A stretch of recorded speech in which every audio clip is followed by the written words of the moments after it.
Again, please. Pauline Hanson told a podcast in April a lot of Islam is based on terrorism. What's your response to that? Okay, so if she did indeed say that, I would say the following. As a Muslim Australian, I would say a verse of the Qur'an comes to my mind right now that says, "The true servants of the most compassionate are those that tread lightly and humbly on the earth. And when the ignorant jostle at them, they respond with peace." So while one nation continues to wage a war against 1 million Australian Muslims and 2 billion Muslims, we will respond with in kind we will wage peace upon peace. We're not interested in getting into these arguments. But also I would say that Islam is based upon 5 foundations, and they basically revolve around the purification of the tongue, the purification of the heart, purification of the body, purification of wealth, and purification of intention. There is no 6th pillar that seeks to subvert or destroy or humiliate or usurp civilization. Now, as the special envoy to combat Islamophobia, I also have some thoughts. And initially, I would say that words have consequences.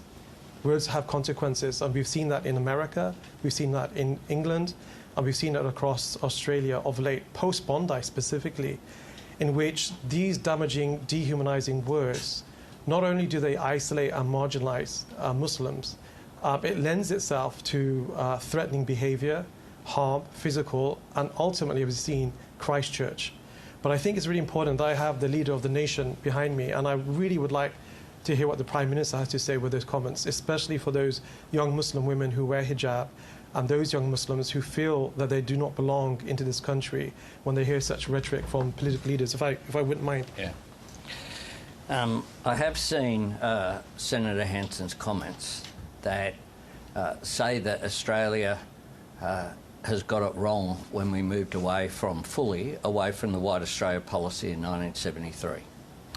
It's important to recognise that the movement away from the White Australia policy wasn't just the Labor government of Gough Whitlam, it was actually a bipartisan position that began in the 1960s, and that was a good thing, a good thing. Modern Australia is made up of, with the exception of First Nations people who've come from all over the world to make Australia their home, to have a better life for themselves, but importantly for their children and grandchildren, generations to come. And with that comes respect for who people are, the right to practice their faith in peace and security, but also loyalty to Australia. And that's what I see from people right across the board who are proud to be Australian. We saw that recently with the wonderful Socceroos who represent the richness of Australia. They're proud of who they are, where they've come from, but also proud to wear the Australian jersey, and Australians were proud of them. How do you think